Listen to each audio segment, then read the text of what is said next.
Welcome दोस्तों, सभी का स्वागत है चैनल पे।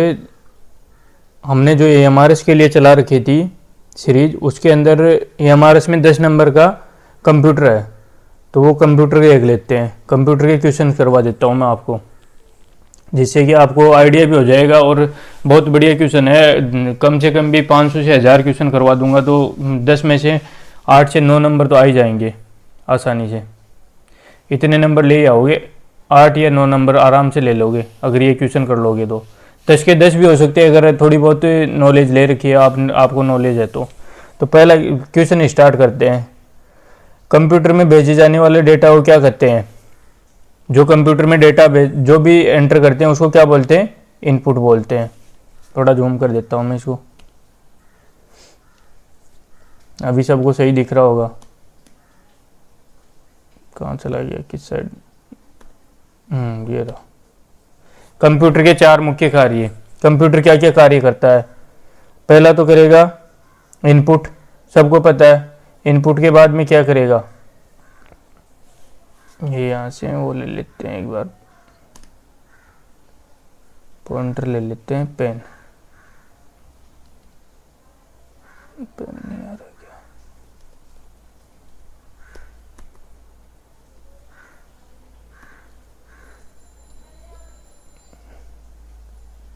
ये वाली ना? हाँ। कंप्यूटर के 4 मुख्य कार्य क्या क्या है? पहला तो इनपुट करेगा, दूसरा क्या करेगा? प्रोसेसिंग, तीसरा क्या करेगा? आउटपुट, और चौथा करेगा स्टोरेज।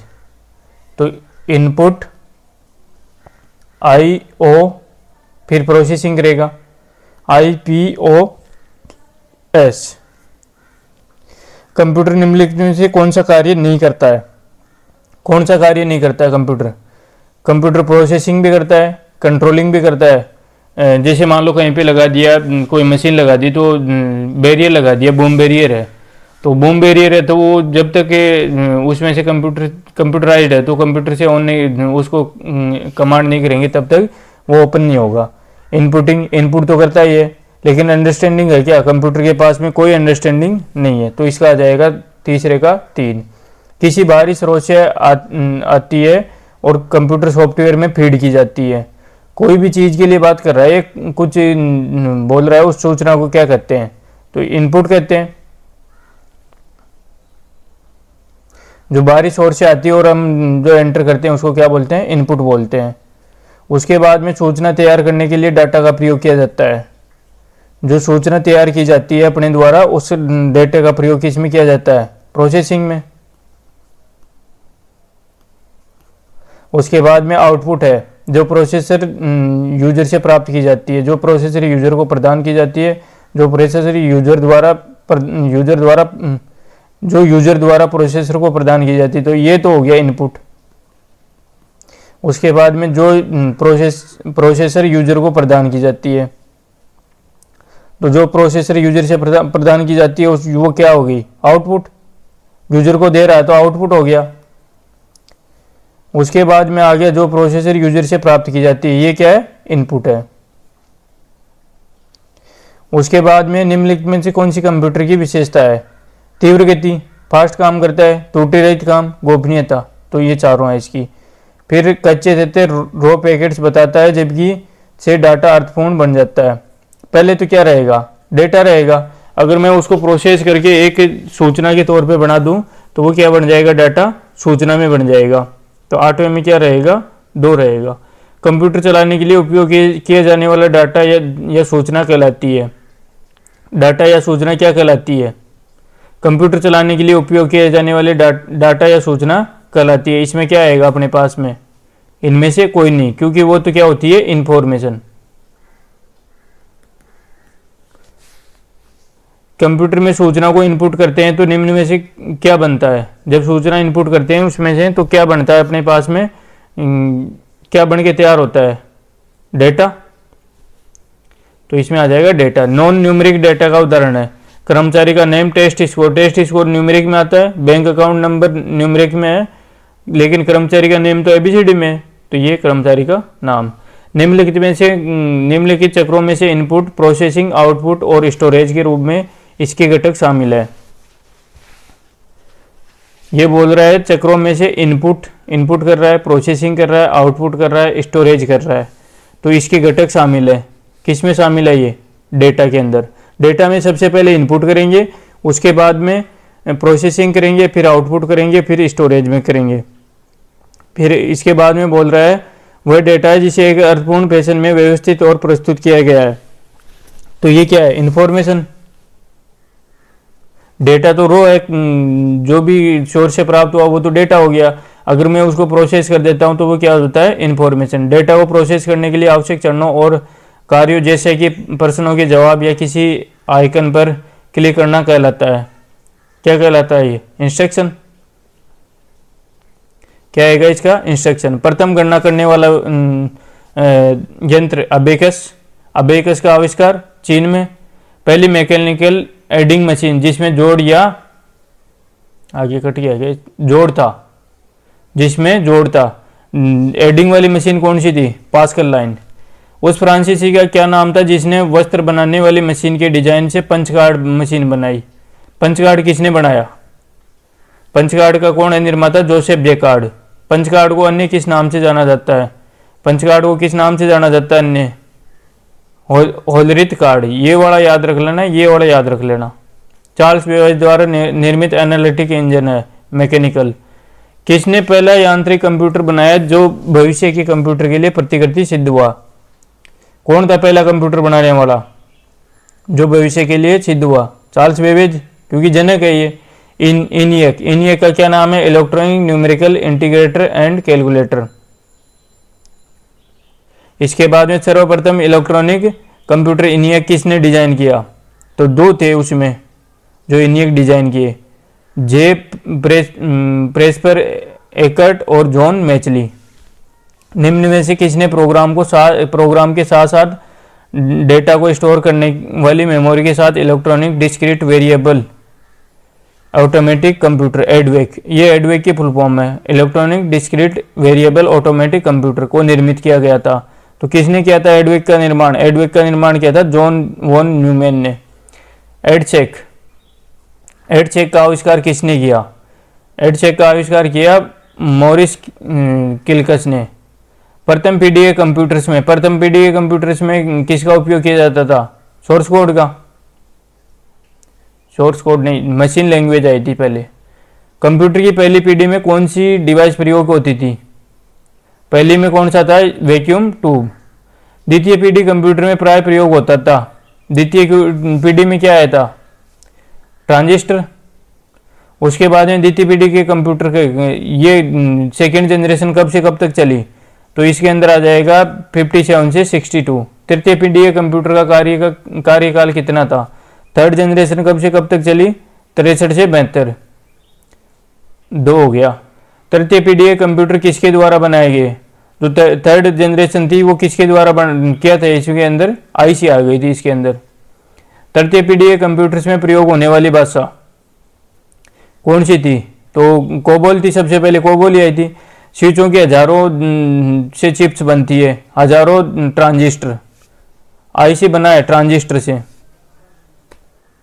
उसके बाद में कंप्यूटर की आईसी चिप्स के उत्पादन के लिए निम्न में से किसकी आवश्यकता होती है? सिलिकॉन की बनी होती है ना चिप्स, तो सिलिकॉन की। सिलिकॉन वैली कौन सी है इंडिया की? बेंगलोर।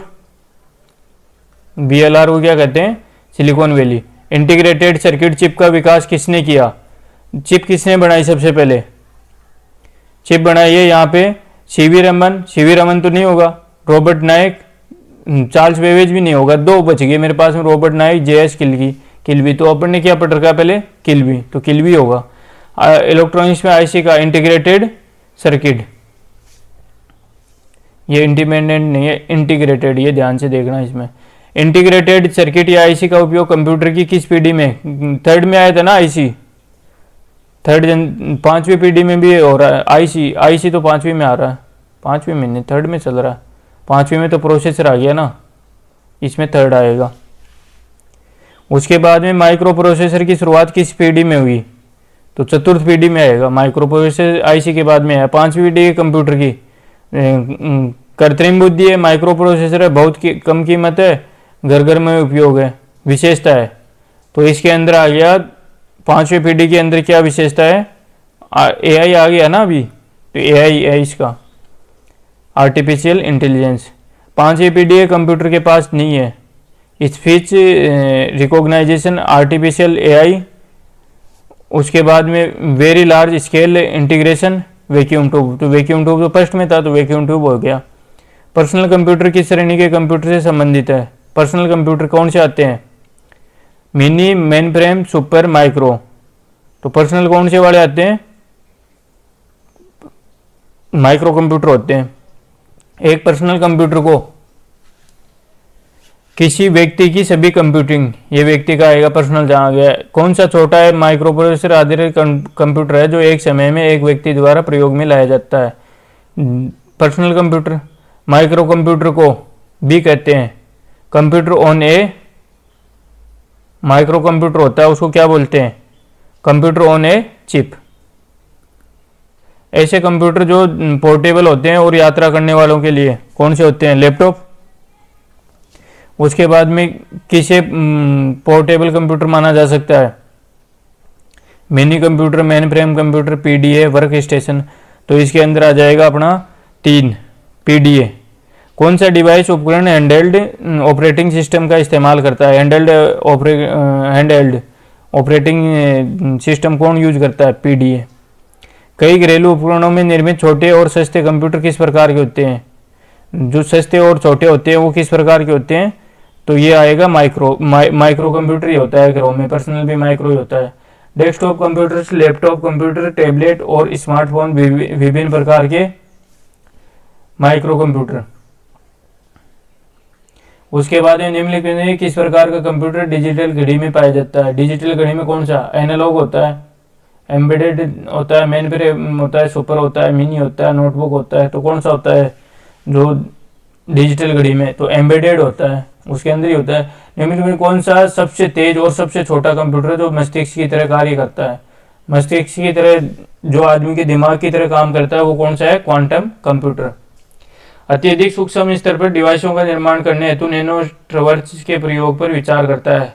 तो ये किस में आए, कौन सा आएगा? नैनो की बात किस में होती है? नैनो टेक्नोलॉजी में। तो इसका है 1। फिर उसके बाद में क्वांटम सर्वर सिस्टम किस प्रकार के कंप्यूटर क्लाइंट कंप्यूटर होते हैं? तो ये कौन से वाले होते हैं? क्वांटम वाले। मिनी कंप्यूटर, प्रथम मिनी कंप्यूटर का नाम पूछ रहा है। प्रथम मिनी कंप्यूटर कौन सा है? PDPS, ये याद रख लेना। कौन सा कंप्यूटर बड़ा तथा महंगा होता है वह हजारों यूजर्स को? तो सुपर कंप्यूटर। और दूसरा आएगा इसमें मेन फ्रेम। 57वां में सुपर वाले को मेन फ्रेम भी बड़ा हो गया। विश्व के सबसे पहले सुपर कंप्यूटर का निर्माण हुआ था। सुपर कंप्यूटर कब बना? 1976 में। Super computer main frame computer से आकार और प्रोसेसिंग क्षमता में छोटे होते हैं, नहीं होते, अधिकांश ग्राम में सामान्य नहीं होते, में हजारों माइक्रो प्रोसेसर होता है। तो ये हो जाएगा। उसके बाद में निम्नलिखित में कौन सा सबसे बड़ा, सबसे तेज और सबसे महंगा कंप्यूटर है? सबसे बड़ा, सबसे तेज और सबसे महंगा कंप्यूटर है तो कौन सा है? Super computer. मेन फ्रेम या सुपर कंप्यूटर को एक्सेस करने के लिए प्रयोक्ता प्राय का इस्तेमाल करते हैं। किसका इस्तेमाल करते हैं सुपर कंप्यूटर को इस्तेमाल करने के लिए? नोड का। मौसम पूर्वानुमान में निम्नलिखित में से कौन सा कंप्यूटर उपयोग किया जाता है? Super computer. भारत में विकसित परम सुपर सीडेक, सबसे पहले सीडेक ने बनाया। निम्नलिखित में कौन सुपर कंप्यूटिंग के जनक के रूप में जाने जाते हैं? सुपर कंप्यूटिंग के जनक के रूप में कौन जाना जाता है? कौन है? किसने बनाया सुपर कंप्यूटर? सेमूर के सुपर कंप्यूटर का उदाहरण है कि सुपर कंप्यूटर किस टाइप के हैं? CRA-2, CRA-XMP-24 और ये भी सारे इसके। 1991 में भारत का पहला सुपर कंप्यूटर विजय भाटकर द्वारा विकसित हुआ था। कौन सा वाला बना था सबसे पहले भारत में? तो भारत में बना था परम 8000। निम्न में से कौन सा भारत द्वारा निर्मित सुपर कंप्यूटर है? तो भारत ने कौन सा बनाया? परम युवा 2, 67 का 1 परम युवा। तो भारत में पहला कंप्यूटर कहाँ स्थापित हुआ था? कहाँ? जो स्टैटिकल इंस्टीट्यूट है कलकत्ता में, वहां पे ये पहला कंप्यूटर स्थापित किया गया था। भारत का सबसे तेज और तथा पहला मल्टी पेटा फ्लॉप से सुपर कंप्यूटर प्रत्यूष को किसने बनाया? पुणे ने। Indian institute of tropical metrology Pune. विश्व में प्रत्यूष सुपर कंप्यूटर कौन से स्थान पे है? प्रत्यूष का किस पे स्थान आता है? थर्ड, फोर्थ नंबर पे। वे कंप्यूटर जो भौतिक मात्राओं को मापकर उनके परिणाम अंकों में व्यक्त करते हैं कहलाते हैं digital, hybrid, analogue, mainframe. तो अंकों में कौन से दर्शाते हैं? Analogue computer. कंप्यूटर सिस्टम जिसे किसी भी स्टोरेज डिवाइस की आवश्यकता नहीं होती, स्टोरेज की कोई जरूरत नहीं है, तो वो कौन सा होता है? डिजिटल। नहीं नहीं, इसमें गलत हो गया, एनालॉग आएगा ये। डिजिटल में तो स्टोरेज लगता ना। आजकल इस्तेमाल हो रहे कंप्यूटर किस श्रेणी के हैं? जो अभी चल रहे हैं कंप्यूटर वो डिजिटल है। डिजिटल कंप्यूटर की कार्य पद्धति का सिद्धांत किस सिद्धांत पे काम करता है? डिजिटल, गणना एवं तर्क, calculation and logic. Calculator computer के कार्य मेथड के किस प्रकार कार्य करता है? तो कौन सा वाला है ये? 75 में 3 डिजिटल कंप्यूटर। उसके बाद में एनालॉग और डिजिटल कंप्यूटर की विशेषताओं के संयुक्त रूप को क्या कहते हैं? कौन सा कहते हैं कंप्यूटर? हाइब्रिड। निम्न में से कौन सा कंप्यूटर एनालॉग आउटपुट को डिजिटल रूप में बदलने से संबंधित है? डिजिटल में कौन सा बदलता है एनालॉग को? Digital computer. कंप्यूटर सबसे सामान्य प्रकार का कंप्यूटर है। इसका उपयोग आमतौर पर बाइनरी सिस्टम का उपयोग करके मात्राओं के साथ जानकारी को संसाधित करने के लिए किया जाता है। तो कौन सा आएगा इसमें? 4। कॉम्प्लेक्स। कॉम्प्लेक्स वाला कौन सा है? ये 4 नहीं आएगा, डिजिटल आएगा। कॉम्प्लेक्स का तो कोई टाइप ही नहीं है। उद्देश्य के आधार पर कंप्यूटर कितने प्रकार के होते हैं? कितने प्रकार के होते हैं? एक तो हो गया एनालॉग, हो गया डिजिटल, हो गया। उद्देश्य के आधार पर पूछ रहा ना ये, तो उद्देश्य के आधार पर होते हैं 2 प्रकार के, डिजिटल और एनालॉग। सामान्य उद्देश्य कंप्यूटर्स का प्रयोग किया जाता है, तो इसमें आएगा 3, दस्तावेज तैयार करने में, डेटाबेस बनाने में। विशेषीकृत काम करने के लिए डिजाइन किए गए कंप्यूटर कौन से हैं? जो स्पेशलाइज काम के लिए यूज किए जाते हैं, तो स्पेशल पर्पज कंप्यूटर।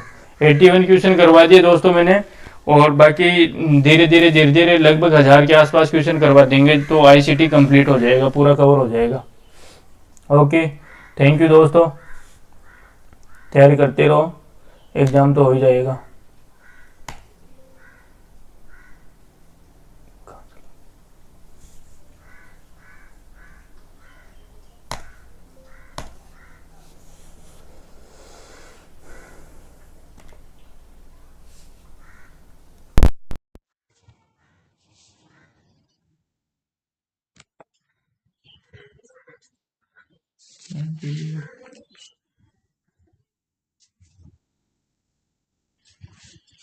आ रहा हूँ।